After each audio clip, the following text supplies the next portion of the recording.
The day Evelyn Hart stepped off that stagecoach, every single person in Ash Creek held their breath, not out of welcome, but out of cruel anticipation. They had placed bets, literal bets, coins passed hand to hand at the general store, wagering on how fast she would scream when she saw his face. 12 years they had watched Gideon Mercer work their iron, shoe their horses, fix their gates, and for 12 years they had treated him like something that crawled out from under the earth. But nobody warned Evelyn. Nobody told her what waited at the end of that dusty road. If what happened next changed your mind about people, drop your city in the comments below. Let me see how far this story travels. The advertisement was 17 words long. Gideon Mercer counted them 4 times before he folded the paper and handed it across the counter to old Pete Hargrove, who ran the postal relay out of the back room of his dry goods store. Gideon had written the thing by lamplight, 3 nights in a row, filling up a dozen sheets before he settled on something honest enough to mean it and short enough not to embarrass himself further. Scarred frontier blacksmith, 39, seeks honest woman willing to share a hard but decent life. No illusions offered. Pete read it twice. He didn't say anything for a long moment, which Gideon appreciated, because Pete's first reactions were almost always cruel without Pete meaning them to be. "You want me to send this to the Matrimonial Gazette?" Pete said finally. It wasn't really a question. "That's what I said." "All right." Pete folded it back along the crease. "Your coin." Gideon put the money on the counter and walked out into the November cold without another word. The bell above the door rang behind him. 2 women on the boardwalk across the street saw him coming and turned to examine something in the hardware window with sudden, tremendous interest. He was used to that. He'd been used to it for a long time. He walked the half-mile back to his forge at the edge of town, hands shoved into his coat pockets, breath clouding in front of him. The mountains to the north were already white. Another hard winter coming, same as all the others. He stoked the forge back to life, picked up his hammer, and told himself he had done something foolish, and that nothing would come of it. And that was probably for the best. He almost believed it. Gideon Mercer had come to Ash Creek in the spring of his 27th year, arriving with a wagon, a full set of smithing tools, and both sides of his face still unmarked.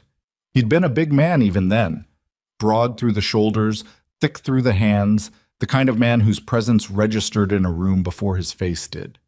He hadn't been handsome exactly, but he'd been whole, and in those early years, the town had received him the way frontier settlements received anyone who showed up with a useful trade and a willingness to work.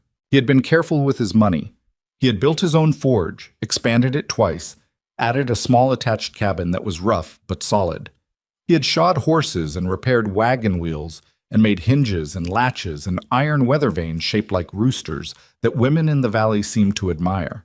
He had been, as far as anyone could tell, a reasonable and unremarkable man building a reasonable and unremarkable life. The fire happened in his 3rd autumn.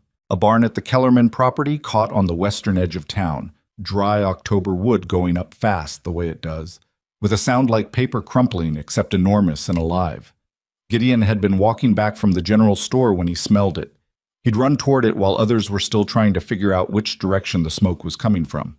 There were 2 horses trapped in the back stall and a milk cow too frightened to move. The men who'd arrived before him stood at the fence line watching the roof peak catch. Nobody was going in. You couldn't blame them exactly.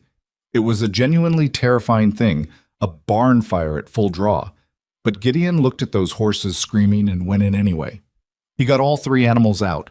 The roof came down on his way back through the second time, and a burning timber caught him across the left side of his face and neck.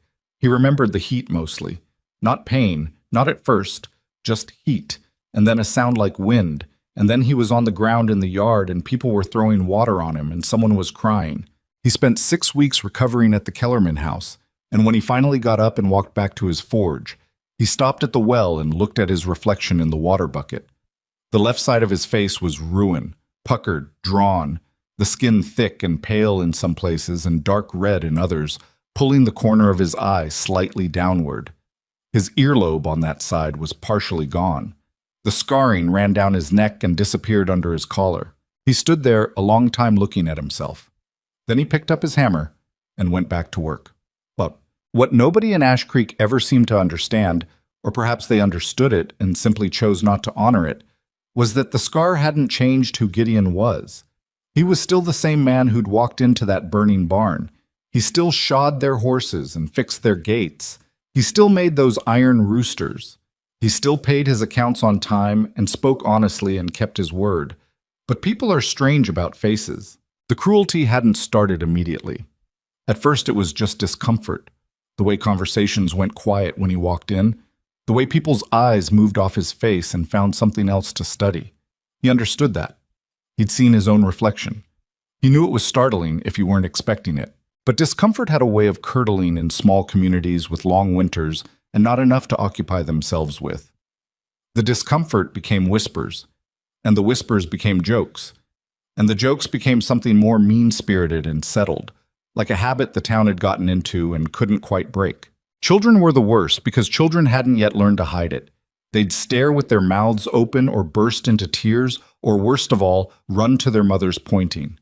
Gideon had taught himself not to look at children directly when their parents were nearby. It was easier. The adults were subtler but not better. There was Dale Pryor at the saloon who called him the monster, with a grin that dared you to object. There was Margaret Cass, the Reverend's wife, who had organized 3 separate socials in the past 5 years to which Gideon had never been invited, despite being a regular churchgoer himself. There was Samuel Holt, and Gideon's stomach tightened whenever he thought of Holt, who ran the biggest cattle operation in the valley, and who seemed to take particular pleasure in reminding Gideon, at every available opportunity, of his place in the social order. Gideon endured all of it with a silence that people mistook for acceptance. It wasn't acceptance. It was just exhaustion. By the time he wrote that advertisement, he had stopped expecting things from people. He'd reached a kind of flat gray equilibrium. Not happy, not despairing, just enduring. He woke up, he worked, he ate alone, he slept, he woke up again. The forge was good. The work was honest. That had to be enough.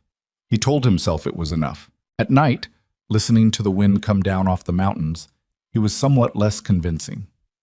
Evelyn Hart read the advertisement on a Tuesday in February, sitting at the kitchen table of her sister's house in Millhaven with a cup of tea gone cold at her elbow and a stack of unpaid bills that she'd already looked at enough times to have them memorized. She almost didn't read it at all. The Matrimonial Gazette had been her sister Clara's idea, Clara's well-meaning, slightly desperate idea, and Evelyn had been politely ignoring the issues Clara kept leaving on the kitchen table for the better part of 3 weeks. The women in those pages were always presented as blooming with hidden virtue, and the men were always presented as established and steady, and none of it bore much resemblance to the world Evelyn had actually lived in. But that Tuesday, the bills were particularly oppressive, and the tea was cold, and Clara had taken the children somewhere, and the house was very quiet, and Evelyn picked up the Gazette mostly because it was the only thing on the table that wasn't a bill. She read through a dozen advertisements with the practiced detachment of someone expecting nothing. Farmers seeking companionship, widowers with children, a merchant in need of a capable and pleasant-natured wife, which made her snort into her cold tea. Pleasant-natured. As if she hadn't been pleasant-natured through 6 years of a marriage that asked everything of her, and a widowhood that hadn't been much kinder. Thomas Hart had not been a bad man. That was always what she told people, and it was true. He hadn't been bad. He'd been weak and a little reckless, and he died of a fever when their daughter was 2 years old and left Evelyn with a small house, a smaller inheritance, and a child to raise on the income from taking in mending.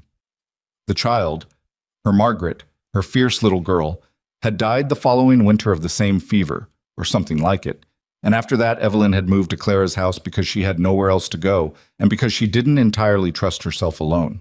That had been 3 years ago. She was 35 years old, and she was tired in a way that sleep didn't fix.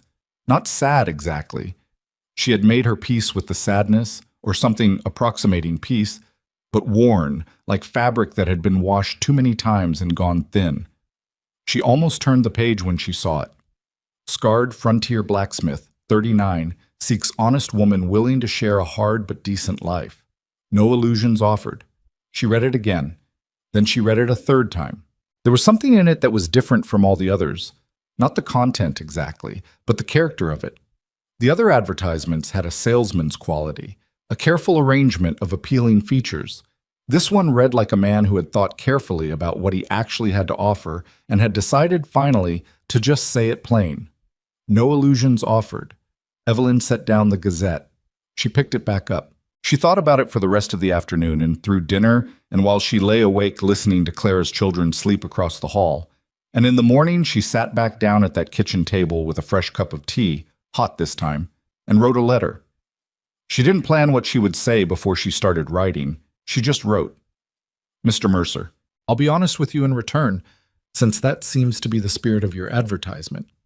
I am a 35-year-old widow with no money to speak of, no property, no family beyond a sister who is kind but has her own difficulties. I have been told I am capable, and I believe that's true, though I have had little opportunity to prove it on my own terms. I am not a woman who frightens easily. I am not a woman who requires perfection, in circumstances, in people, or in faces. You said no illusions offered. I appreciate that. Here is one thing I can offer you in return. I will not pretend to be something I'm not, and I will not ask you to be something you're not either. I think that might be the most useful foundation for anything. If you are still interested, I would be glad to correspond further. Evelyn Hart." She sealed it and gave it to Clara to post before she could talk herself out of it. Gideon's first letter back took him the better part of a week to write. He wasn't a poor writer. He had been schooled well enough, and he read when he could get books, but he had grown unaccustomed to putting himself into words. The forge was easier. Iron asked nothing of you except skill and effort, and it didn't look at your face while you worked. He wrote 4 drafts. The first was too formal, the second was too apologetic, the third was too long and wandered into a description of the mountains that felt embarrassing in retrospect. The fourth one he wrote in a single sitting on a Thursday night with the fire burning low, and he sent it before he could second-guess it. He told her the truth about the scar. He told her how it had happened, not for sympathy, but because he didn't want there to be any surprises. He told her what the town was like, which was honest enough to be unflattering. He told her what the work was like, what the winters were like, what the cabin was like, which was small and cold until you got the fire going and then merely small. He told her that he had been alone for a long time and that he had grown accustomed to it, but that he wasn't certain accustomed and content were the same thing. He almost crossed that last part out. He sent it with the crossing out left in. They wrote to each other for 3 months. It was Gideon who began to look forward to Tuesdays, which was when Pete Hargrove sorted the mail. He told himself he was merely curious. By the 4th week, he was at Pete's counter every Tuesday morning, and Pete, who was not an unkind man in his core, just a thoughtless one, had stopped saying anything about it and simply handed Gideon his letters first. Evelyn's letters were like her first one, direct and unadorned and occasionally funny in a dry way that surprised him. She didn't perform optimism. She didn't soften things that didn't need softening. When she wrote about her dead daughter, she did it simply, without asking him to feel anything particular about it, and the simplicity of that hit him harder than elaborate grief would have. When she asked him questions, they were real questions, not polite conversation filler, but things she actually wanted to know. What does it sound like when you're working the bellows? What do people in Ash Creek argue about? Do you have friends there, honestly? That one he had to think about for a while before answering. Honestly, he wrote back, no, not in the way I think you mean. There are people who are decent to me when they need work done, and some who are decent enough the rest of the time too. But a friend is someone who seeks your company when they don't need anything from you, and I don't think anyone in Ash Creek has done that in a long time. I've stopped expecting it. I'm not sure that was the right decision, but it was the one I made. Her reply came back on a Tuesday in April, when the snow was finally thinning. That's not something you should have had to decide. I'm sorry. For whatever it's worth, I'm seeking your company right now, and I don't need anything from you except the letters. He read that 4 times. Then he went back into the forge and hit a piece of iron for an hour until it was something useful. In May, she wrote and said that if he was still willing, she would like to come. He read the letter standing at Pete's counter and had to read it twice before the words arranged themselves into meaning. Good news? Pete said. Maybe, Gideon said. I don't know yet. He wrote back the same evening. Yes, I'm still willing. I want to be honest with you. I'm also frightened, which is not something I'm accustomed to admitting. The forge doesn't scare me. Winters don't scare me. But this does. I think that means it matters. Her reply. It means it matters. I'm frightened too. I think that's reasonable. He made arrangements. He wrote to the preacher in Ash Creek, a man named Dawson, who was decent and discreet. He cleaned the cabin in a way it had never been cleaned, moved furniture, scrubbed floors, hung a curtain in the bedroom that he'd been meaning to hang for 2 years. He thought about painting the door and decided that was going too far, and then painted it anyway, a dark red that he thought looked respectable. He didn't tell anyone in town that she was coming. He should have known they would find out. Pete Hargrove told his wife. His wife told Margaret Cass. Margaret Cass told everyone else at the Thursday quilting circle, and by Friday the whole of Ash Creek knew that the scarred blacksmith had sent for a mail-order bride. The reaction was not kind. "She doesn't know," was the general consensus. Nobody told her about his face. The assumption, stated openly in the saloon, muttered in doorways, discussed with something approaching gleeful anticipation, was that the moment Evelyn Hart saw Gideon Mercer, she would take the next stagecoach home. Some people were genuinely sympathetic in a pitying sort of way. Others were enjoying the prospect of the spectacle. Samuel Holt, who was neither sympathetic nor genuinely entertained but simply mean in a consistent and methodical way, told 3 different men that he was looking forward to watching the woman's face when she got off the coach. Gideon heard about some of this from a young stable hand named Eli, who worked at the livery and who was one of the few people in town who spoke to Gideon with anything resembling ordinary human respect. "You should know what they're saying," Eli said carefully, handing Gideon a piece of iron he'd brought in for reshaping. "Some of them are planning to be at the depot when she arrives." Gideon held the iron and looked at it. "All right," he said. "Gideon, I heard you, Eli. Thank you." He set the piece down and picked up his hammer. "I'm working." That night, alone in the cabin, he considered writing to Evelyn and telling her what she was arriving into. Telling her that the town intended to be there, that they expected her to take one look at him and turn around, that whatever she'd imagined in those letters, whatever careful picture she'd built of this man and this place, the reality was going to arrive all at once, in public, with an audience. He picked up his pen. He put it back down. She had said she wasn't a woman who frightened easily. He had no right not to believe her. He went to bed. He did not sleep especially well. She arrived on a Thursday in early June. The stagecoach was 20 minutes late, which meant the crowd that had gathered at the depot had been standing in the sun long enough to get irritable. There were maybe 40 people, a remarkable number for a Thursday morning in a town Ash Creek's size, arranged in a rough crescent around the depot platform. Women in bonnets, men with their thumbs in their belt loops.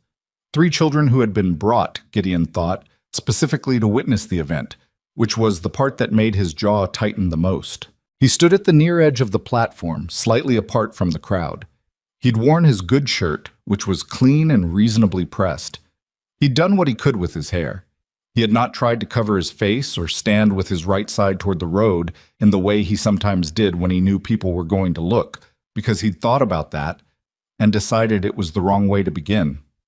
She would see all of it or none of it. That was the decision he'd made. The stage came around the bend from the eastern road in a plume of pale dust. The crowd sort of settled and sharpened, the way crowds do when the thing they've been waiting for finally arrives. Gideon heard someone behind him say something low and mean that he didn't catch entirely, and he focused on the approaching stage and kept his breathing steady. The driver pulled up. The horses settled. The door opened. A woman stepped out. She was not what he'd imagined. Or rather, she was, but differently. Medium height, dark hair pulled back practically. A gray traveling dress that had seen better days but was clean and well kept. She was thinner than he'd expected, which said something about the past few years he didn't like thinking about. She had a small leather traveling bag and a larger trunk that the driver handed down after her, and she stood on the depot platform for a moment looking around in the matter-of-fact way of someone arriving in a new place and taking inventory. Then she saw him. He made himself hold still. He watched her face. He was good at reading faces, 12 years of practice, watching people look at him. And what he saw in Evelyn Hart's face was not what he was braced for. There was recognition. There was something that might have been relief. There was a careful taking in of details, honest and unhurried, like someone reading a letter. She walked toward him. The crowd collectively went very quiet. She crossed the platform in about 8 steps, set her bag down, and stood in front of him. She was looking at his face, all of it, the scarred side and the whole side both, not flinching, not performing composure, just looking at him the way you look at someone you've been writing letters to for 3 months and are finally actually seeing. "Gideon," she said. "Evelyn," he said. His voice came out steadier than he deserved. "It's good to meet you," she said, and then she reached out and took his hand, his big, rough, calloused Smith's hand, and held it and said, "Let's go home." The crowd didn't say anything. Gideon picked up her trunk. They walked off the depot platform together, and the town of Ash Creek watched them go, and nobody said a single word. Not then. The silence lasted about 4 hours. By afternoon, the version circulating was already beginning to reshape itself around what people wanted to believe rather than what they had seen. She didn't get a good look at him yet. She will. Wait, Gideon heard none of this immediately.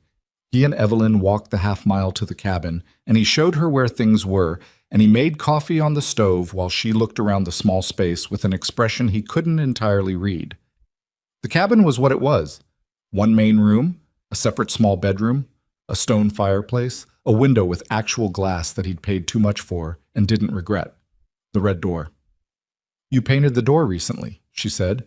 "Couple weeks ago. I like it." She ran her thumb along the frame. "Red was a good choice." He handed her the coffee. She wrapped both hands around it and looked at him over the rim. "You're waiting for something to go wrong," she said. He didn't deny it. "Old habit." "I'm not going to scream," she said. I'm not going to run. I wrote you 14 letters. I didn't write them to someone I was afraid of." "I know," he said. "Do you?" She wasn't being sharp about it, just asking. He thought about it honestly. "Not all the way," he admitted. She nodded like that was a fair answer. "That's all right. We've got time." They sat at his kitchen table and talked until the light went outside and he had to light the lamp, and it was easy in a way that surprised him. Not comfortable exactly, because nothing about the situation was comfortable, but real.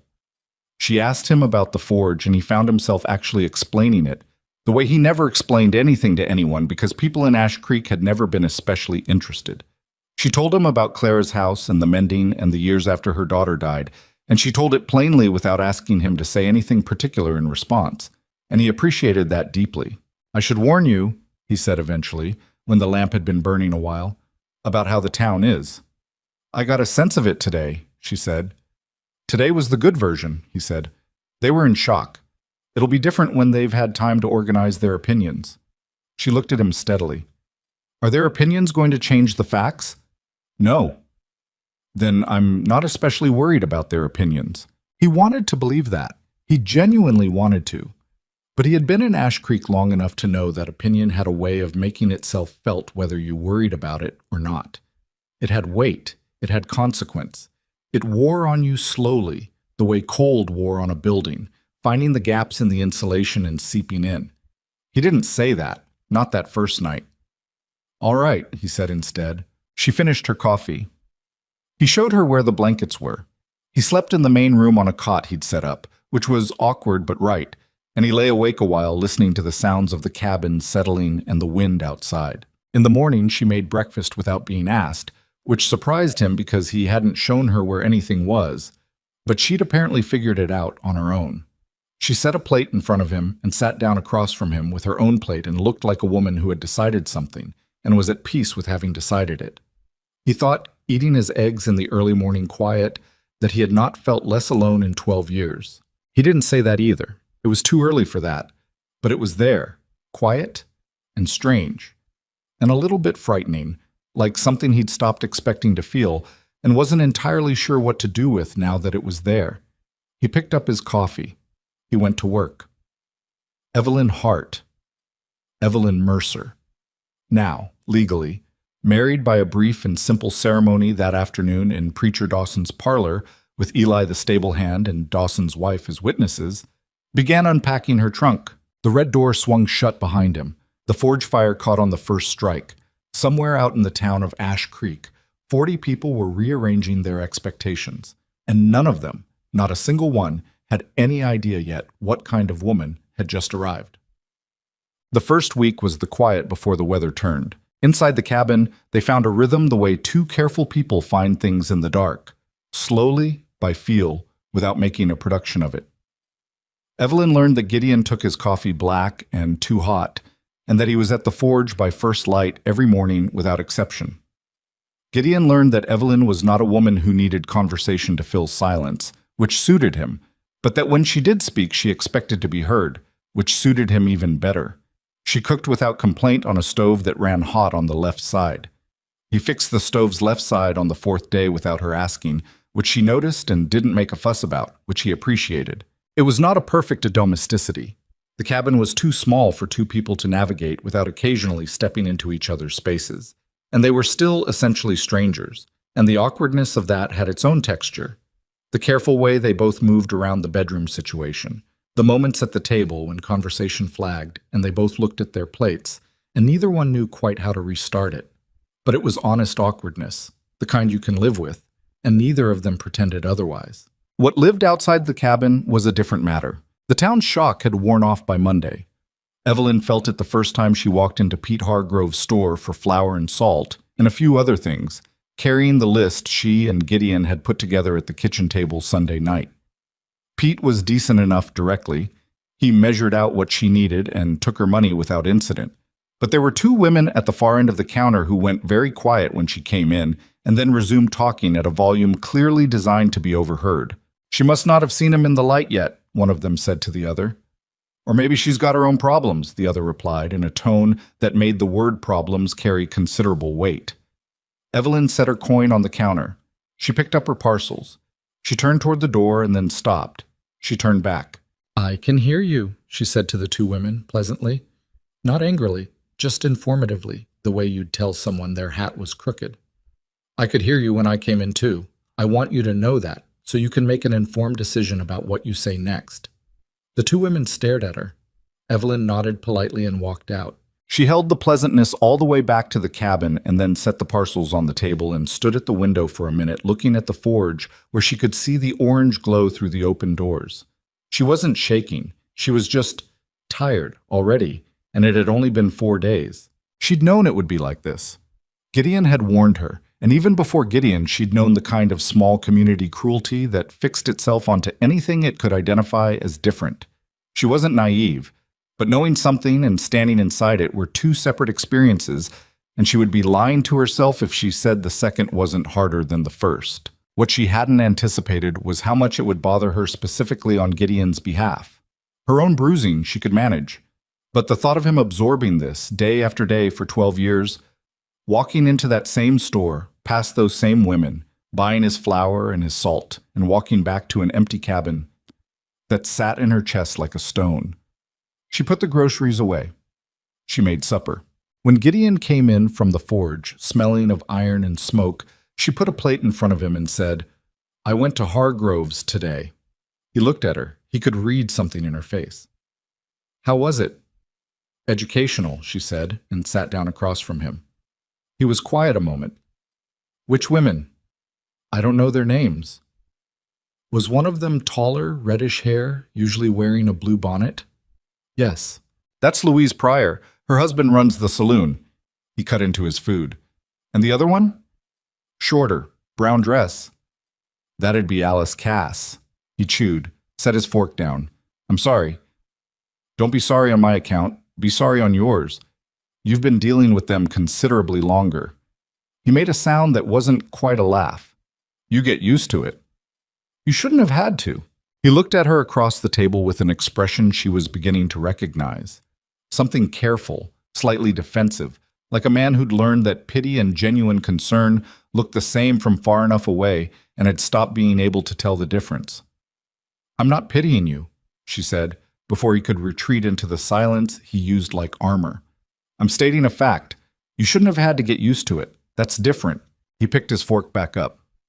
"All right," he said, and she couldn't entirely tell if he believed her, but he didn't close off the conversation entirely, and she counted that as something. That night she lay awake in the small bedroom, listening to the wind and thinking about the kind of patience this place was going to require. Not the graceful kind, not the kind that looked good from outside, but the grinding practical kind that you maintained even when you didn't feel like it, even when it cost you something, because the alternative was to let the town's ugliness shape what happened inside that cabin, and she had not come 500 miles to let that happen. She'd made a decision. She intended to stick to it. What she hadn't figured out yet was what sticking to it was actually going to look like in practice. The answer came from an unexpected direction, about 10 days in the form of an 8-year-old girl named Lucy Dawson. Preacher Dawson's youngest had apparently decided, entirely on her own initiative, that Gideon's forge was interesting and that the man who ran it was worth investigating. Evelyn was at the cabin one afternoon when she heard Gideon's voice through the open forge doors. Not his usual working silence, but actual words. The cautious tone of someone who has been ambushed by a small person and is trying to navigate the situation with dignity. "You're not supposed to be in here," Gideon was saying. "I'm not touching anything," a child's voice replied, with the careful precision of someone who had identified the exact loophole in the rule. "You said don't touch. I'm just watching. Your mother know you're here. She knows I'm not at home." "That's not the same thing." "I know. Are you making a horse?" A pause. "A hinge." "What's a hinge for?" "Doors and gates, mostly. Things that need to open and close." "Can you make a horse?" Another pause, longer this time. Evelyn stood in the doorway of the cabin and didn't move. "I have made horses," Gideon said finally. "I've made cats and roosters and a fish once, for a man up in the valley." "A fish? Out of iron?" "You'd be surprised what iron can do." Evelyn listened to the conversation continue in this way for another 10 minutes. Lucy asking questions with the relentless efficiency of a child who has found a genuinely interesting subject. Gideon answering in his careful, spare way that slowly, almost imperceptibly, loosened, and she felt something in her chest shift and settle in a way she hadn't expected. He was different with the child. Not completely different. Still the same measured, careful man. But the walls were lower somehow. Lucy hadn't given him time to put them up, probably, just walked in and started asking questions without any of the weight that adult interactions carried. And Gideon, who had 12 years of practice defending himself against adult judgment, had no particular defense against an 8-year-old who wanted to know if he could make an iron fish. She went back inside without saying anything. That evening at supper, she mentioned it carefully. "Preacher Dawson's daughter came by the forge today." Gideon's expression shifted into something complicated. "I know. I told her she shouldn't be in there. It's not safe for children. She seemed perfectly safe. You were watching her. Her mother's going to have opinions about it." "Probably." Evelyn looked at him. "Does she bother you, Lucy?" He thought about that. "No," he said slowly, like he was checking the word against the truth of it. "She asks a lot of questions. She's 8. She doesn't look at my face like—" He stopped. "Like most people do," Evelyn finished, without making anything of it. He nodded once, went back to his food. She didn't press it, but she thought about it afterward. The way the girl had walked into that forge without any of the cultural instruction adults had absorbed about the scarred blacksmith at the edge of town. Lucy hadn't been taught to see a monster. She'd looked and seen a man doing interesting work and walked toward it, the way children walk toward anything they're curious about. And Gideon had responded to that in a way he hadn't been able to respond to years of adult pity or adult contempt. Children didn't perform their feelings. That was the thing. Lucy was interested, so she asked questions. There was no gap between the internal experience and the external expression. No layer of social calculation. And Gideon, who had been buried under other people's social calculations for 12 years, had simply answered her. And for a little while the forge had sounded like an ordinary place where an ordinary man was doing ordinary work. Lucy came back the next day and the day after that. Her mother did have opinions. Martha Dawson came to the cabin on the 3rd day. A thin, nervous woman who was fundamentally decent and fundamentally afraid of what other people would say about her daughter spending time at the Mercer Forge. She stood on the red-doored threshold and twisted her hands and explained that she hoped Evelyn would understand that it wasn't anything personal. It was just that people talked, and Lucy was young enough that the association might— "Might what?" Evelyn asked. Martha stopped. "Pardon?" "Might what, exactly? What's the harm in your daughter watching a man work iron?" Martha's hands twisted harder. "People talk," she said again. "People talk anyway," Evelyn said. And she kept her voice pleasant because she had decided that pleasant was her register with this town. A particular kind of pleasant that had iron in it. They were talking long before Lucy started visiting the forge. If you want to keep her away because of the fire risk, I understand that and I'll pass it along. But if the reason is what people might say, I don't think that's a good enough reason. And I don't think you entirely do either, or you wouldn't have come to the door to explain it. You'd have just told Lucy no and left it at that. Martha stood on the doorstep for a long moment. She seems very happy there, Martha said finally, quietly. She is, Evelyn said, and he's careful with her. He's good with her. Martha went home and Lucy kept coming to the forge. This was not a simple or comfortable resolution. Martha remained anxious, and some women in town made pointed observations about the Dawson girl and the Mercer place. But Lucy herself was magnificently indifferent to all of it in the way that only certain children can be, the ones who are still young enough to understand the world primarily through what they personally experience rather than what they're told to expect. What she experienced at the forge was a patient man who let her watch and answered her questions, and one afternoon, without announcing he was going to do it, sat down and bent a small piece of soft iron into the shape of a rabbit and handed it to her. Lucy held the iron rabbit and looked at it for a long time. "It's got ears," she said. "Most rabbits do," Gideon said. "Can I keep it?" He looked at her steadily. "What do you think?" She kept it.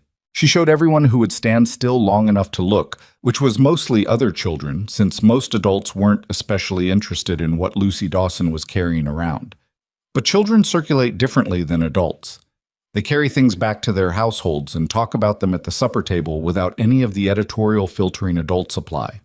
3 separate families heard, through their children, about the iron rabbit and the blacksmith who had made it, and while none of the adults in those families did anything significant with that information, it sat somewhere at the back of things and stayed there. Meanwhile, the pressure on Evelyn and Gideon from the rest of the town was consistent and wearing.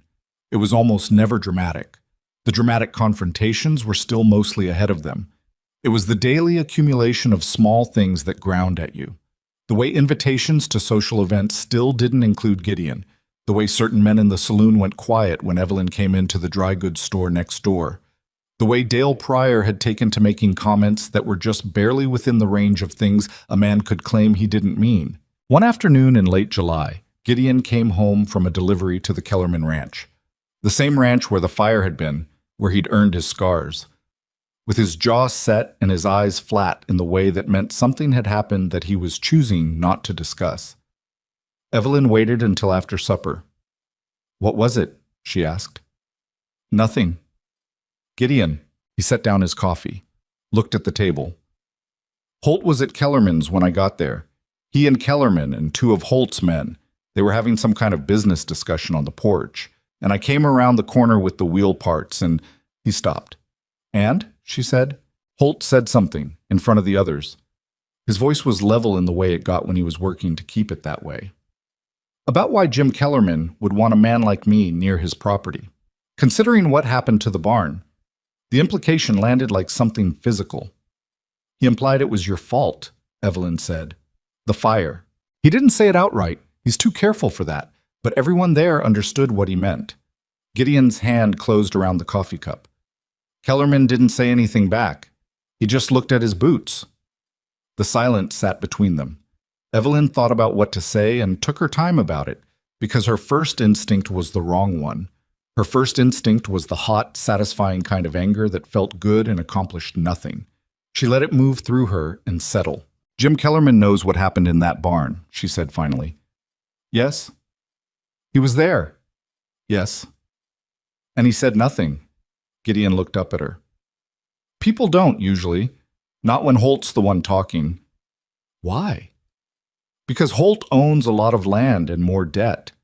Half the people in this valley owe Samuel Holt something, one way or another, and he knows it, and he's not subtle about the accounting." He was quiet for a moment. "That's just how it is here. That's not how it should be." "No," he agreed. "But it is." She looked at him for a long moment. At the scarred half of his face, which she had stopped seeing as a disfigurement somewhere in the second week, and now just saw as his face, the whole of it. And she thought about 12 years of this. 12 years of delivering work, doing the job, fixing the gates and shoeing the horses, and having Samuel Holt imply, in front of witnesses, that the fire had been something other than what it was. "Has he said things like that before?" she asked. Gideon made a sound. "Evelyn, I'm asking." "Yes, in various forms, for a long time." He stood up and carried his cup to the basin. "He doesn't like that I own my property free and clear. He doesn't like that I don't owe him anything. Men like Holt, they need something to hold over you, and when they don't have it, they find another way to diminish you. The face gave him an easy one. And you've just absorbed it." He turned around, not angry, but something close to the foundation of anger. "What would you have me do? Call him out? Get myself killed over a comment at a fence post?" "No," she said. "That's not what I mean." "Then what do you mean?" She looked at him steadily. "I don't know yet," she said, honestly. "But I mean something. I'm working on what exactly?" He looked at her for a moment, and she thought she saw something flicker in his expression. Not quite hope, not quite fear. Maybe some difficult combination of both. And then he turned back to the basin, and the moment passed. But she kept thinking about it. She thought about it lying awake that night while the summer heat pressed down on the cabin's low ceiling. She thought about the accumulation of it.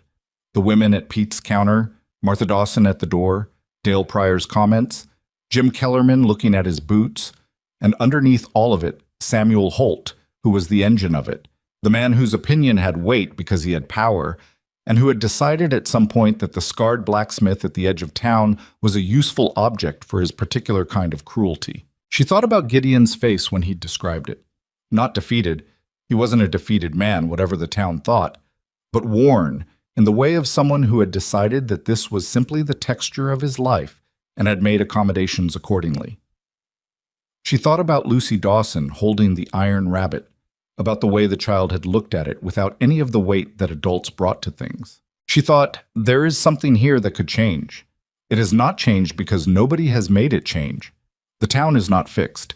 People are not fixed. They are stuck in a pattern that nobody has interrupted yet. She wasn't sure she was the right person to interrupt it, but she was here. And she was not a woman who frightened easily. That much she knew about herself. She listened to Gideon's steady breathing from the main room. Outside, something called out from the tree line, an owl, or close enough. And then the summer night settled back into its flat, hot silence. And eventually, a long time after she should have, Evelyn Mercer closed her eyes and slept. The summer ground down slowly, the way summers do in high country. Relentless heat through July, then something that almost resembled relief in August, the mornings coming cooler, the light shifting its angle. Gideon worked. Evelyn kept house and began quietly to learn the valley, to its rhythms and its people, who was genuinely unkind and who was merely afraid, which was an important distinction she'd learned to make in other hard places. Lucy came to the forge 3, 4, sometimes 5 days a week, and Gideon had stopped pretending this was a problem that needed solving. He'd cleared a low stool to the side of the main work table where she could sit without being underfoot, and she brought things to look at while he worked. Rocks she'd found, a bird's nest that had fallen from the elm behind the church, once a small injured lizard in a jar that she was convinced he could build a tiny iron enclosure for. "I can't build a cage for a lizard, Lucy." "Why not?" "Because the bars would have to be thinner than I can make them, and the lizard would be terrified of the heat, and also you shouldn't keep wild lizards in cages." "What if he wants to stay?" "He doesn't." She considered this. "How do you know?" "Because nothing that lives outside wants to be kept inside. That's just true of most things." Lucy chewed on that for a while. Then, "Do you want to be kept inside?" Gideon looked at her over the work table. She was asking it the way she asked everything, without any particular agenda, just following the thought to where it went. He went back to his work. "No," he said. "I don't." "Then why do you stay in the forge all the time?"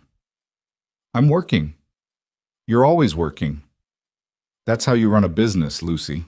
She seemed unconvinced but dropped it, which was one of the things Gideon had learned to appreciate about her. She pushed until she felt the real resistance, and then she stopped, which was more than most adults managed.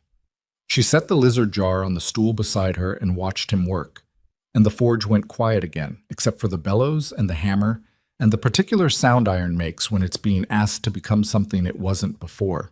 Evelyn, watching from the doorway on those afternoons, thought about what Gideon had said to the girl. Nothing that lives outside wants to be kept inside. He'd said it about the lizard, and he'd meant it about the lizard, but it sat with her in the way that true things sit with you even when they're said sideways. By September, she had a clear enough picture of Ash Creek to understand that the problem had a center, and the center was Samuel Holt. It wasn't just that Holt was cruel, though he was. It was that he was the kind of man whose cruelty had social permission. He was wealthy enough and established enough that the town had, over time, constructed a version of reality in which Holt's opinions carried authority. When Holt said something dismissive about Gideon, it wasn't just one man's meanness, it gave other people license.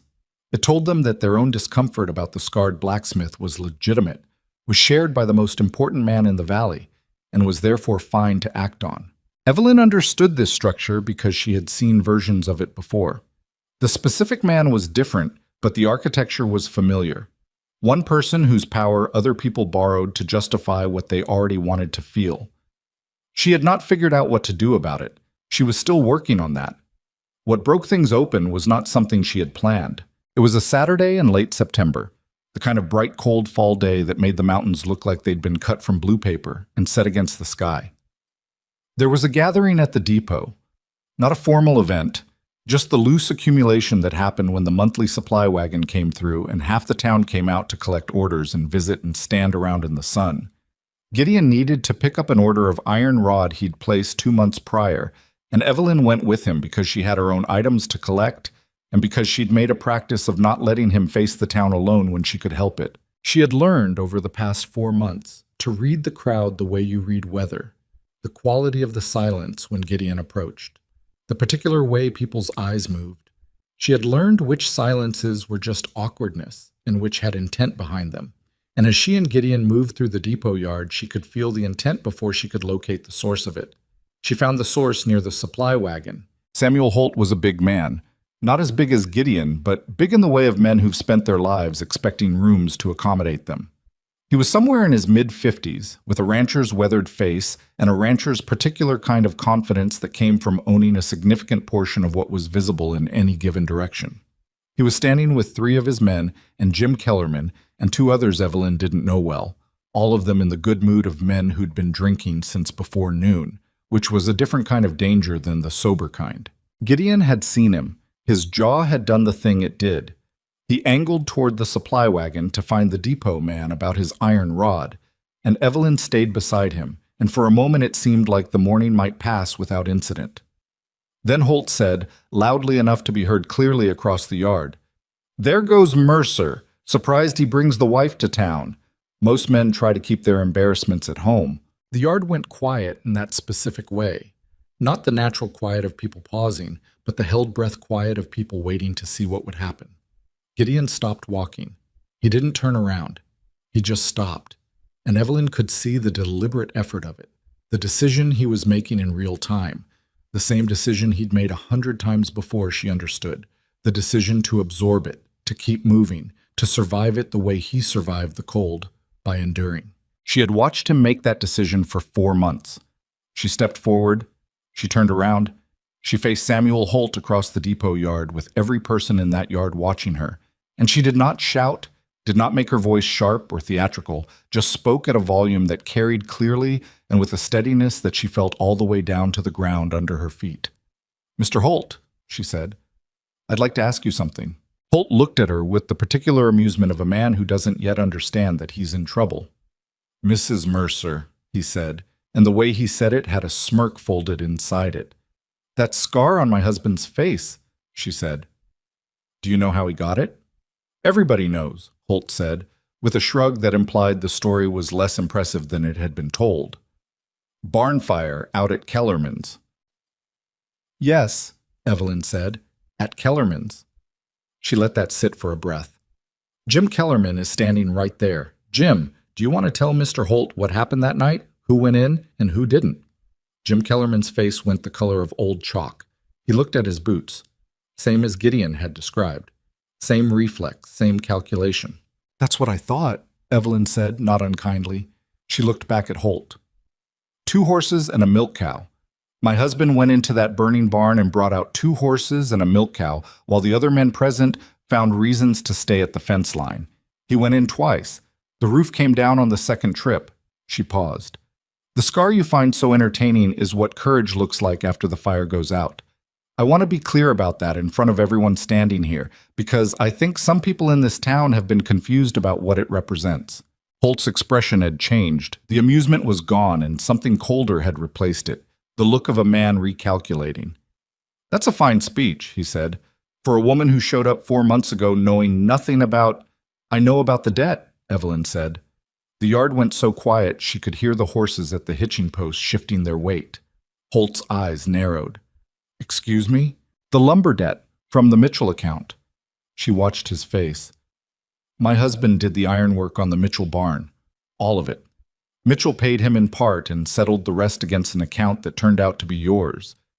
Gideon's never collected what he's owed from that, Mr. Holt, because—" She looked at the people around her, at their listening faces. "Well, I think everyone here can probably reason out why a man with your particular hold on this community might be difficult to press for payment." The silence had weight now. Holt stared at her. She could see him doing the math. Who had told her, how much she knew, whether she was guessing or certain. She kept her expression neutral and let him wonder, because the truth was that Eli the stable hand had mentioned the Mitchell account in passing 3 weeks ago, and Evelyn had spent 2 weeks carefully piecing together from various sources what the full situation was, and she was about 70% certain on the details, but was presenting herself as 100% certain because that was the only way this worked. "You want to be careful," Holt said, and his voice had dropped, the amusement entirely gone, replaced by something that was a genuine warning. "Mr. Holt," Evelyn said, "I have been careful for 4 months. I have been patient and quiet, and I have watched this town treat my husband like he is something less than a man for 12 years because of a scar he earned doing something none of you were willing to do. I am finished being careful about that." She looked at the people in the yard, at their faces, some uncomfortable, some attentive, 1 or 2 with something that might have been the beginning of shame. "Every one of you has left ironwork at that forge. You've had your horses shod and your hinges fixed and your gates repaired, and you've taken that work and you've walked away and you've treated the man who did it like a joke. And Samuel Holt has been the loudest voice telling you that was acceptable, because it's useful to him to have someone in this town that everybody's allowed to look down on." Nobody said anything. Holt's men were looking at each other. "The Mitchell debt," Evelyn said, turning back to Holt directly. "I'd like it settled. This week." Holt looked at her for a long moment. She did not look away. Her heart was doing something alarming inside her chest. She was frightened. She was absolutely frightened. This was a powerful man in a community where he could make life very difficult. But she had learned a long time ago that frightened and incapable were not the same thing, and she kept her face and her voice steady because the alternative was to let him see an opening. Something shifted in Holt's expression. It wasn't remorse. She wasn't naive enough to expect remorse from a man like this. But it was something. A recalculation. A reading of the room that told him this particular morning had not gone the way he'd planned, and that pressing further would cost him more than it would gain. He looked away from her. He looked at the people in the yard with the assessing look of a man checking his social credit and finding, perhaps, that it was thinner than usual.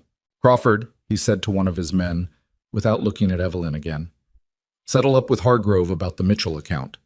Then he turned and walked to his horse and rode out of the depot yard without another word. The crowd exhaled. Evelyn stood where she was for a moment, making sure her legs were going to cooperate, because the fear that she'd held steady through that entire exchange was now trying to come out the other side, and she needed a moment to manage it. Then she turned around. Gideon was standing 3 feet behind her. She hadn't heard him move.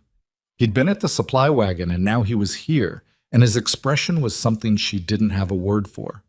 Not quite astonishment, not quite something else. A combination of things that she thought she was probably going to need time to understand.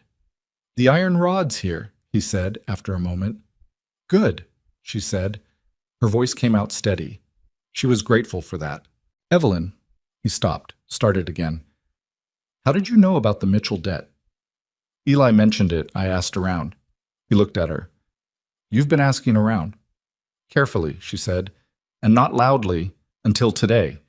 She glanced back at the yard where people were beginning to move again, beginning to talk in the low, intense way of people processing something unexpected. I should have asked you before I did it. I didn't because I was afraid you'd tell me not to.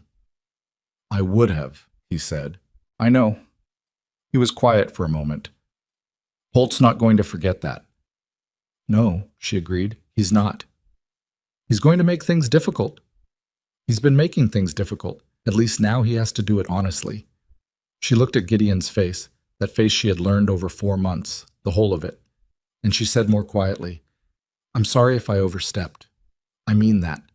It's your life here and your business, and I made a decision that affects both without asking. That wasn't right. He looked at her for a long time. Around them, the depot yard was fully alive again, people moving and talking, the supply wagon being unloaded. Jim Kellerman had disappeared. Holt's man Crawford was already heading toward Hargrove's store. You touched it, Gideon said finally. She wasn't sure what he meant. 12 years, he said, and his voice had something rough in it that he wasn't entirely managing. Nobody, not one person in this town ever. He stopped, looked away at the mountains for a moment, looked back. You could have just not. You could have just let it go. I couldn't, she said simply. I really couldn't. He nodded, picked up the iron rod from the depot man who had appeared silently at his elbow. He hefted it over his shoulder. Let's go home, he said. They walked back through town together, and something was different. Not dramatically different, not some immediate transformation, but different in the particular way of things that have shifted at their foundation even when the surface hasn't caught up yet. People watched them pass. Some looked away as usual, but some didn't. Mrs. Alderman from the feed store gave Evelyn a small, quick nod from her doorway. The tiniest gesture, barely a movement, but deliberate. Tom Briggs, who was a farmer who'd had his plow repaired by Gideon twice and never once said thank you beyond the transaction, watched them pass from under his hat brim and then said gruffly, to no one in particular, or possibly to Gideon specifically, Good ironwork on that plow, Mercer. Things held up 2 seasons. Gideon paused, turned, looked at Briggs for a moment. Glad to hear it, he said. Briggs nodded and went back to whatever he was doing. They kept walking. Well, Gideon said after a moment. Yes, Evelyn agreed. Neither of them said anything else until they got home. He put the iron rod in the forge. She started on the midday meal. Lucy arrived 20 minutes later. She'd somehow already heard, the way children hear everything, through some network of information that operated faster than adult gossip, and she stood in the doorway of the cabin with her eyes very wide. Mrs. Mercer, she said, did you really yell at Mr. Holt? I didn't yell, Evelyn said, cutting bread. I spoke clearly. Lucy turned this over. Mary Pryor says you yelled. Mary Pryor's mother wasn't there. Were you there? No. Then I'd wait and get the story from someone who was. Evelyn looked at the girl. Come in or stay out, Lucy. You're letting the cold in. Lucy came in. She sat at the kitchen table and watched Evelyn work with the expression of someone revising her opinion of something in real time. After a moment, she said, I think what you did was brave. I think what I did was necessary, Evelyn said. Those are different things, and the second one is more important. Why? Evelyn set down the knife, thought about how to say it to an 8-year-old in a way that was honest rather than simple. Because brave is about feeling. It's about whether you're scared. Necessary is about whether something needs doing regardless of how you feel about it. The necessary things, you do them because they're right, not because you're not scared. I was scared today. Lucy looked at her. You didn't look scared. That's different from not being scared. Lucy sat with this for a while. From the forge came the sound of the fire and the bellows, Gideon working in his ordinary way, the steady percussion of the hammer. Lucy listened to it for a moment. He never said anything back to them, she said. All the times they were mean to him, he just kept working. Yes, Evelyn said. Why? Because he thought that was the only safe option. And maybe it was, for a long time. She picked up the knife again. But sometimes things change. Sometimes the situation changes enough that the safe option and the right option are closer together than they used to be. Lucy nodded slowly, in the way she had of absorbing things that were bigger than her years, but filing them away for when they'd fit. She took the iron rabbit from her pocket and set it on the table and looked at it. "I'm going to keep this forever," she said. "I know you are," Evelyn said. Outside, the fall light came sharp and low through the window, catching the rabbit on the table and throwing a small iron shadow across the wood. The hammer rang from the forge. The fire popped. The mountains stood blue and cut paper clear against the afternoon sky. Inside Samuel Holt's house on the ridge, 3 miles out, Crawford had returned and delivered the news, and the man sat at his desk looking out his wide window at the valley below and understanding, with the cold clarity of a man who had held power a long time and knew exactly what the texture of a shift felt like, that something in Ash Creek had changed this morning. He didn't know yet what he intended to do about it, but he was thinking, and so was Evelyn, in her kitchen, cutting bread, listening to the hammer ring. Holt paid the debt on a Wednesday.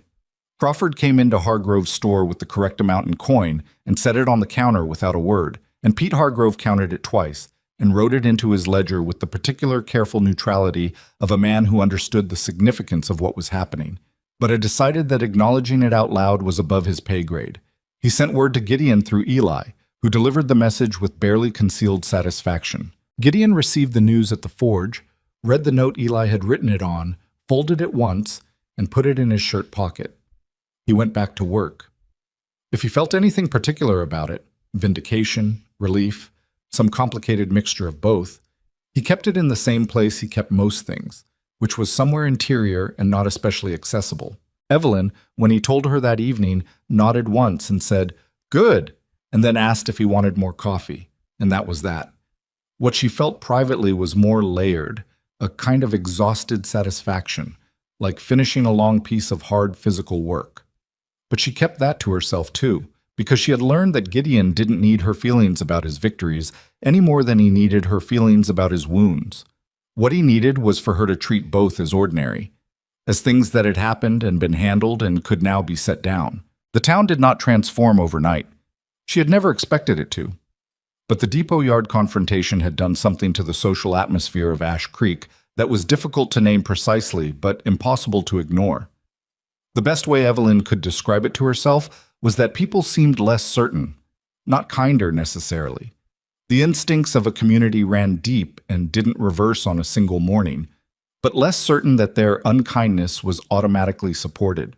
The permission structure that Holt had provided had developed a crack, and cracks, given time, had a way of becoming something you couldn't ignore. Jim Kellerman came to the forge 3 weeks after the depot yard incident. Gideon saw him coming from 20 yards out and kept working, which was the only response he trusted himself to make.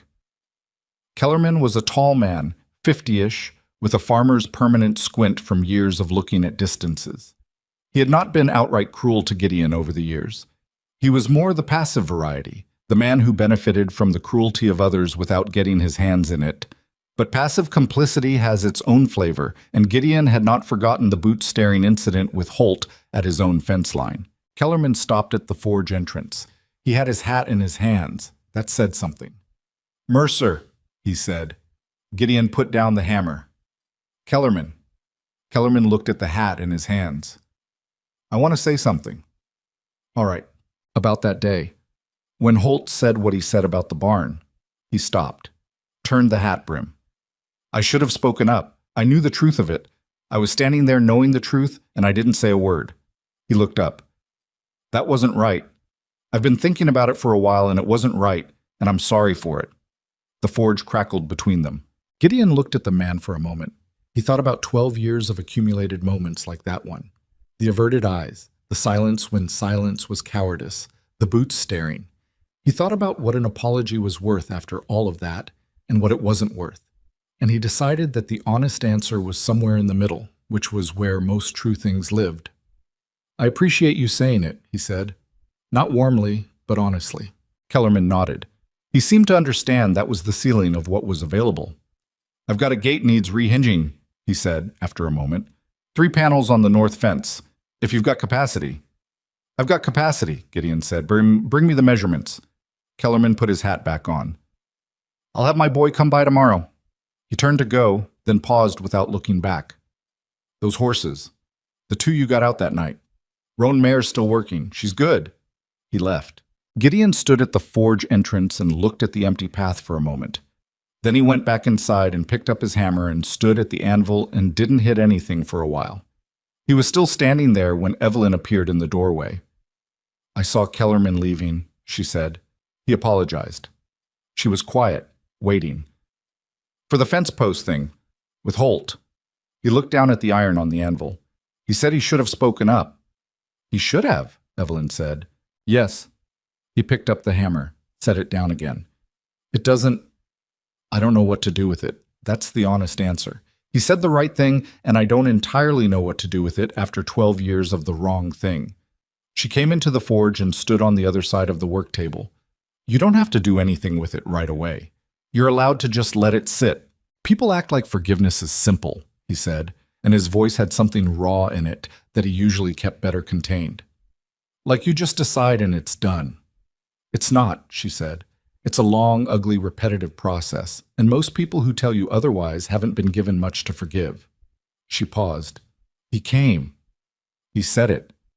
That's his part. Your part comes in your own time." He looked at her. "Did you know he was coming?" No. She met his eyes steadily. "I didn't arrange it, Gideon. Some things are just people making their own decisions. That's allowed to happen too." He held her gaze for a moment and then nodded, slow, and picked up his hammer, and she left him to his work. But she stood outside the forge doors in the autumn sun for a moment and let herself feel something she'd been careful not to let herself feel too much. The fragile, unreliable thing that was hope. The kind that wasn't certainty but was better than the alternative. The weeks that followed were not a transformation. That word was too large and too clean for what actually happened. What actually happened was smaller and more human and messier than transformation. Tom Briggs stopped by the forge one afternoon to ask about a plow repair and stayed 20 minutes longer than the business required, talking about the coming winter and the price of grain. And Gideon talked back in the careful way of a man relearning a skill he'd stopped practicing. Mrs. Alderman began nodding at Evelyn in the street. Really nodding, not the tiny fractional gesture of the depot yard, but a proper acknowledgement. And one Thursday stopped to ask about a recipe for preserving apples.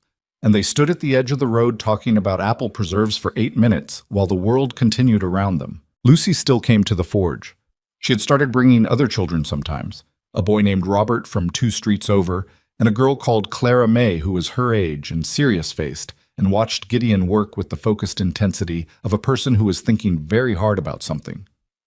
Gideon tolerated the expanded audience with the resignation of a man who understood that he'd lost control of a situation several months ago and was working on making peace with it. One afternoon, Robert asked if he could try the small hammer. "No," Gideon said. "Why not?" "Because you're 7 and everything in here can hurt you." "Lucy's not getting hurt." "Lucy knows where to stand. You don't yet." He glanced at the boy. "Come back when you're 12 and I'll show you the bellows." Robert seemed to find this a reasonable enough arrangement. He went back to watching. Clara May, who had not spoken in 3 visits, said suddenly, "My father says you're the best iron worker in the valley." Gideon looked at her. "Who's your father?" "Dawson," she said. "I mean, Preacher Dawson is my uncle. My father is Ben Alderman." He processed this. "Your father said that?" "Yes." She looked back at the work on the anvil without any particular expression. "He said it to my mother last week.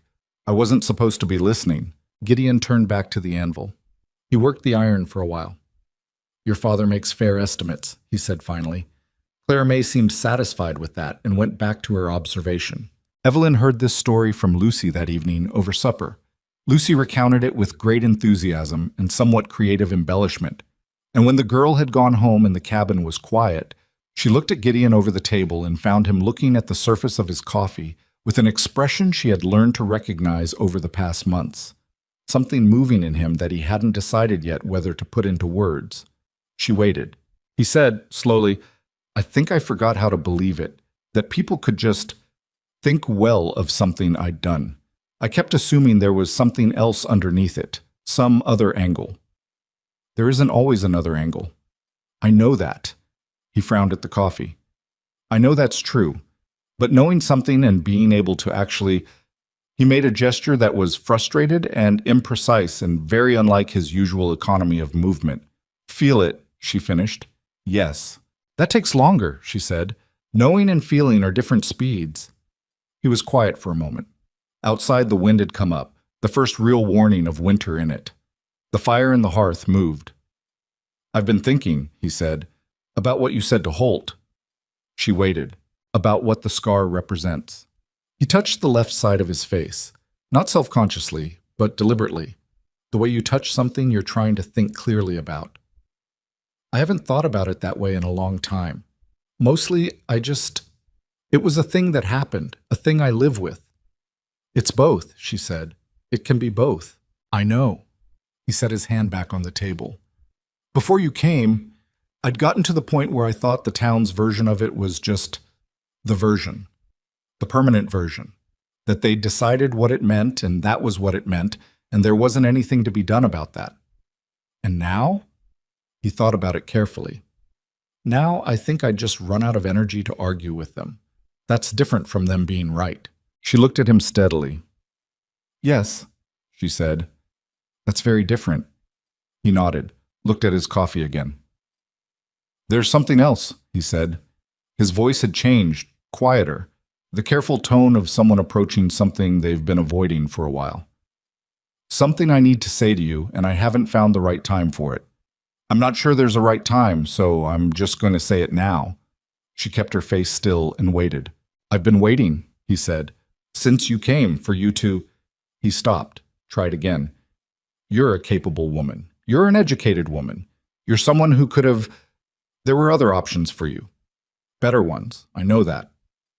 "Gideon, let me finish." He looked up at her. "I've been waiting for the morning you wake up and the math changes. When the difficulty of this outweighs whatever you thought you were coming to. I've been watching for it. Every day I've been watching for it, and I know that's—" He paused. "I know that's not fair to you, to be waiting for you to leave.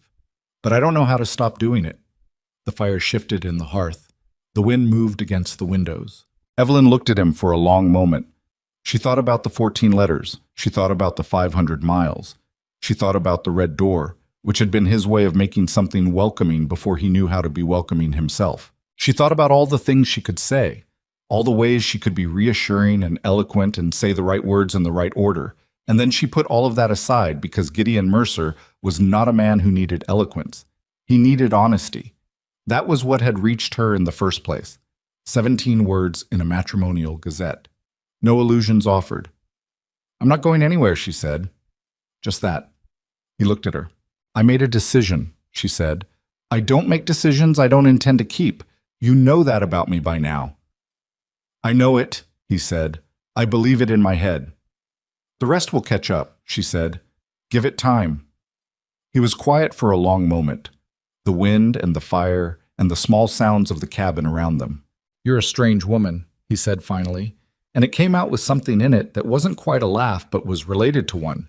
Warm, startled, like he hadn't expected to find that in himself. "I've been called worse," she said. "I didn't mean it as a criticism." "I know you didn't." He looked at her with that expression she still didn't quite have a word for. The one she'd first seen at the depot, when she'd taken his hand. The look of a man encountering something his experience hadn't prepared him for. She had come to think of it as the look of someone learning that a door they'd stopped expecting to open was not, in fact, locked. "All right," he said. "All right," she agreed. She got up and refilled his coffee without being asked. He accepted it without ceremony. They sat at the table while the wind worked at the eaves and the fire settled. And the silence between them was the good kind, the kind that doesn't need filling, that two people can inhabit together without either one of them feeling the particular loneliness of being misunderstood. It was not a resolution, not yet. There was still the matter of Holt, who had gone quiet but had not gone away, and whose quiet had the specific quality of a man who was waiting for his moment rather than a man who had accepted defeat. There was still the daily work of a town relearning how to see a man. It had mislabeled for 12 years, which was slow and imperfect, and 2 steps forward, 1 step back. There was still the internal work inside Gideon himself, the long, unglamorous process of dismantling a self-understanding that had been built by other people's cruelty and which did not come apart quickly, no matter how much the evidence mounted against it. But in the cabin, that evening, with the wind outside and the fire inside, and the coffee going warm between his hands, Gideon Mercer sat across from his wife, and was not, for the first time in a very long time, bracing for something to go wrong. It was a small thing. It was, in the full accounting of a life, an unremarkable thing. But it was real, and it was his, and he held on to it carefully, the way you hold something you've almost stopped believing you'd ever get to hold. Outside, the first snow of winter came in quietly off the mountains, settling over Ash Creek without announcement, covering the forge and the red door and the long road into town in a clean, impartial white that made everything look, just for a little while, like it was starting over. The snow that came in quietly that first night of winter did not stay quiet for long. By December, Ash Creek was buried under 2 feet of it, and the cold that followed was the serious kind, the kind that cracked wood and froze pump handles, and reminded everyone in the valley that the frontier did not make allowances for social drama or personal grudges. It had its own priorities, and survival was the first one. In that way, winter was almost fair. It pressed down on everyone equally, and the things that had seemed urgent in September had a way of shrinking to their proper size when the temperature dropped below zero, and staying alive required everyone's full attention. Gideon worked through the cold the way he worked through everything, steadily, without complaint, with the particular endurance of a man who had long ago stopped expecting conditions to be comfortable. The forge was warm, at least, which was more than most could say. Neighbors who had been managing a cautious new politeness in the fall now had genuine reasons to seek him out. Hinges that had frozen shut, chains that had snapped in the cold, a plow blade that had hit a buried rock and bent badly.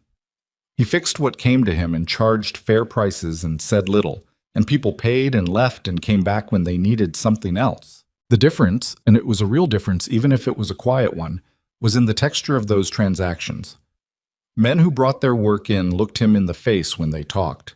Not all of them, not perfectly, but more than before and more honestly than the ones who had managed it before. The town was not rehabilitated, Bow.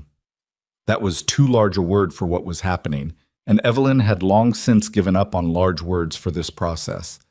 But it was adjusting, the way a body adjusts after something has been set right that had been sitting wrong for a long time. Not without pain, not without the occasional step backward, but in a direction. Holt's silence continued into the winter, and it was the kind of silence that Evelyn did not trust. She mentioned this to Gideon in January, on a night when the cold was so severe that the inside of the window glass had frosted over and the fire needed feeding every 2 hours. "He's not done," she said. They were at the table after supper. She had become comfortable saying difficult things plainly because Gideon responded better to plain than to careful. "I know," he said. "He's been talking to people. Eli said he's been spending time at Pryor's saloon more than usual, buying rounds." Gideon looked at her. "Eli tells you things." "Eli likes us," she said, "and he pays attention.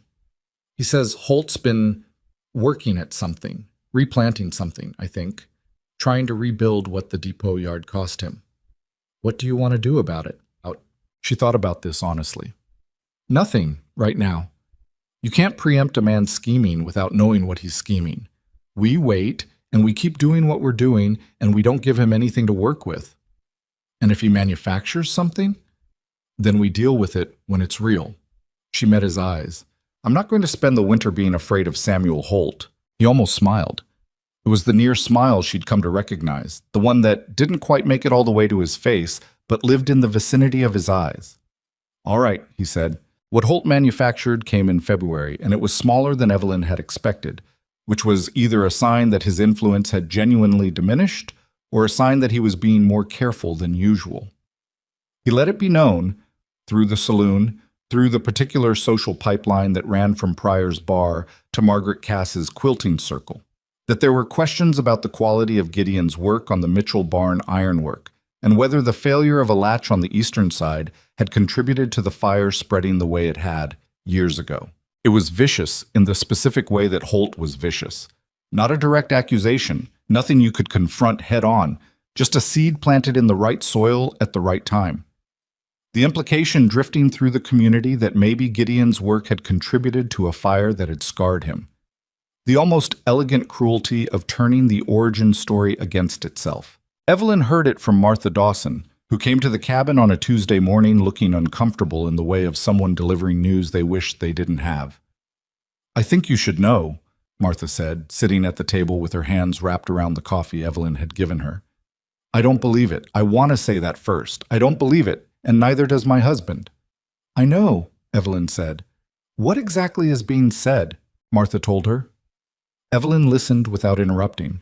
When Martha finished, the kitchen was quiet for a moment. Who's carrying it? Evelyn asked. Dale Pryor, mostly, and Louise, but it started with Holt. Yes. Evelyn looked at her coffee. All right. What are you going to do? I'm going to talk to Jim Kellerman, Evelyn said. Martha looked uncertain. Do you think he'll... I think he apologized to my husband in November and meant it, Evelyn said. And I think this is the moment when an apology becomes worth something or doesn't. She went to Kellerman's that afternoon, riding the horse Gideon had bought in October. A steady, unremarkable mare, named by no one in particular, which Evelyn had taken to calling Frances in her head without ever saying it out loud. The cold was brutal on the road, and she kept Frances moving at a pace that generated warmth and arrived at the Kellerman spread with her face half frozen and her patience entirely intact. Jim Kellerman came to the door himself. He looked at her for a moment. Then he stepped aside and let her in. She told him what was being said. He listened at the kitchen table with his jaw getting progressively tighter and his coffee growing cold in front of him. That latch didn't fail, he said when she was done. I had my men look at everything after the fire. The fire started in the hay storage. Nothing to do with the ironwork. I know that. You know that. Do you have anyone who can say it officially? He was quiet. Jim, she said. Not harshly, just directly. You stood at a fence line in November and said you should have spoken up. You had a chance to say it then, and you didn't take it. This is another chance. She looked at him steadily. You told my husband the roan mare was still working. She is, because of what he did. I think you know that, and I think you've known it for 12 years, and I think carrying that is part of why you came to the forge and said what you said. Kellerman looked at the table, not at his boots this time. At the table, which was progress of a sort. I'll go see Hargrove, he said. He keeps written accounts of major repairs and purchases. The Mitchell Barn ironwork will be in there with the date and the sign-off. He looked up. I'll make sure people know what the written record says. Thank you, she said. Don't thank me, he said gruffly. It's just the truth. Should have been the truth all along. She rode back to Ash Creek with the cold at her back and something loosening in her chest that she hadn't realized was wound so tight. Not relief exactly, more like the feeling after you've been holding something heavy for so long you've stopped noticing the weight, and then you set it down and your arms register the absence. She told Gideon that evening. He sat with it for a while. The fire, the cold outside. Lucy had been by that afternoon and left behind a drawing she'd made, a rough, earnest rendering of the forge with a figure at the anvil, recognizable only by the size and the proportions, which was Gideon, left on the work table with no explanation, just left, the way children leave things they mean as gifts without wanting to make a ceremony of it. You didn't have to do that, he said. I know. I could have handled it. I know that too. She looked at him. I wanted to. That's allowed. He looked at the drawing on the table, the rough child's lines, the figure at the anvil that was him. I don't know how to do this, he said. Not the Holt situation. That had a practical shape, a beginning and a middle and hopefully an end. Something else. The thing they'd been circling since the coffee table conversation in November. I'm not practiced at being... I don't have the... He stopped, frustrated with himself. At being loved, she said quietly, without making it a large statement. He was still. Yes. I know, she said. You're not practiced at it. You've had very little practice. That's not a character flaw, Gideon. It's just a gap in your experience. He looked at his hands on the table. I'm trying. I know you are. I notice things, he said. I notice that I... He paused, chose carefully. When I hear you in the kitchen in the morning before I'm up, just the sound of you moving around, I notice that it matters to me. That it matters a great deal. He looked up. I don't know if I say that enough. I don't know if I say things like that enough. She reached across the table and put her hand over his. He looked at her hand on his like it was something he was still, after 7 months, not entirely accustomed to. You say enough, she said, And the rest? I see it. I see it in how you work, and how you've started talking to people a little more, and how you let Lucy bring Robert and Clara May to the forge, even though they drive you absolutely mad. He snorted. Robert asked me last week if iron could be made into a sword. What did you say? I said theoretically yes, and also absolutely not in this forge. He'll be back about it. I know. He's relentless. He turned his hand over and held hers. Not dramatically, just held it. She's good, that girl. Lucy. She's going to be something when she's grown. Yes, Evelyn agreed. She is. The winter finished in March with a series of storms that felt personal, the way late winter storms do, as if the season is making one final argument before it concedes. By April, Kellerman's trip to Hargrove's ledger had done its work. Quietly, without theater, the way true things tend to move through communities once they get loose. The written record was the written record. The Mitchell Barn ironwork had been done correctly and signed off correctly, and the fire's origin was in the hay storage and had nothing to do with any latch. That was what the account showed, and Pete Hargrove, who was not a brave man but was an honest one, confirmed it to anyone who asked. It didn't destroy Holt. Men like Holt didn't get destroyed by single truths in small communities. He was still there, still owned his land and his debt and his social weight, but something had shifted in the valley's understanding of him. The man who had been the voice of certainty about the scarred blacksmith at the edge of town had been wrong, demonstrably, twice now in public, and the second time had involved trying to use a burned barn against the man who had risked his life at that barn, and even people who had been inclined to defer to Holt found that a step too far. He stopped coming into town as often. Whether that was shame or strategy or simply the practical withdrawal of a man who'd calculated his losses and cut them, Evelyn neither knew nor particularly cared. What mattered was the space his absence created. Spring came, the way it always comes to high country. Suddenly and seriously, the snow retreating in what seemed like days, the world going from white to green in a rush that felt almost violent after the long gray months. The forge doors stood open for the first time since October, and the sound of the hammer and the bellows went out into the warming air and mixed with the other sounds of the settlement coming back to life. Lucy arrived on the first warm afternoon with Robert and Clara May and a fourth child Evelyn had never seen before, a small, solemn boy who turned out to be Clara May's younger brother. And the forge had 4 observers for the first time in its history, which Gideon managed with the controlled exasperation of a man who had accepted his situation. "No touching," he said, before any of them could speak. "We know," Lucy said, with the authority of seniority. "Especially you," he said to Robert. "I know," Robert said, aggrieved. "Why especially him?" the solemn small boy asked.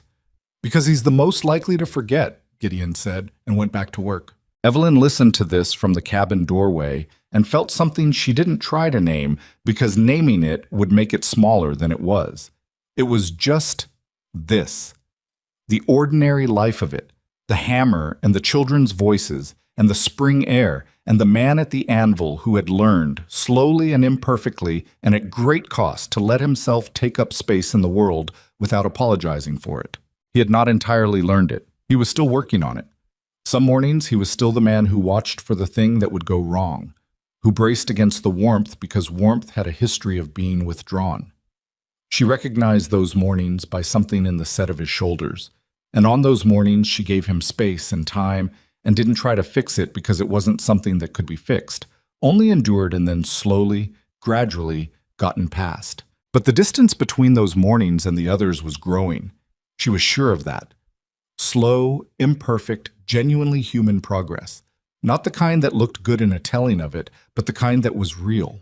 In May, Ben Alderman, Clara May's father, the man who had told his wife that Gideon was the best iron worker in the valley, stopped by the forge to place an order and stayed to look at some of the decorative work on the shelves, the iron animals and the small figures Gideon made when the commissions were light. He picked up an iron fox, small and precise, with something in the angle of its head that was almost wry. "You made this for sale?" he asked. "Everything's for sale," Gideon said. "I'd like it. For my daughter." He set it down and reached for his coin. "She talks about this forge like it's the most interesting place in the valley. I think she's probably right." He paid. He took the fox. He left without ceremony, and Gideon stood at his work table and looked at the empty space on the shelf where the fox had been. And when Evelyn came to the forge doorway an hour later, she found him standing at the shelf still, not lost in it, not overwhelmed, just standing there the way you stand somewhere when something has shifted and you're taking a moment to register it. "You all right?" she asked. "Yes," he said. Then, because he was trying, and she deserved the trying, "Alderman bought the fox." "I heard," she said, "for Clara May." "Yes." He turned around. In the open forge doorway behind her, the May light was warm and the mountains were showing green at the lower elevations, the snow retreating toward the peaks. He looked at her the way he'd looked at her since the depot platform. The look of a man who had stopped expecting the door to open and was still, after all this time, a little astonished that it had. "I think things might be all right." She looked at him steadily. "I think they might be too," she said. "I've thought that for a while." "I know," he said. "I'm catching up." She smiled, a real one, not the careful, pleasant one she used with the town, but the private one, the one that was just his. "Take your time," she said. He did not say what he was thinking, which was that he had spent 12 years inside a life that had been built for one, and that he had stopped being able to imagine anything different, and that what had changed was not the scar or the town or even Evelyn exactly, but something in himself, some long-held belief that he was the kind of man things happened to, not the kind of man who could shape what happened. That was the thing she had interrupted, without quite knowing she was doing it, in 14 letters and a red-painted door and a morning at a depot platform when she had walked toward his face without slowing down. He didn't say any of that because it was too much for a May afternoon in a forge doorway, but he thought it, clearly, in the way you think things that are true and settled. Outside, Lucy was teaching Robert something in the yard, some complicated game that involved a stick and a series of rules that she was clearly inventing as she went. Clara May and her small, solemn brother watched with the focused attention of children studying injustice. The mountains stood, the light moved. Gideon picked up his hammer. He went back to work. And the town of Ash Creek went on around him, imperfect, slow-changing, human in all the ways that word means both its worst and its best things. And he was part of it, not despite his face, but simply as himself, which was all he had ever been, and all, it turned out, that was required.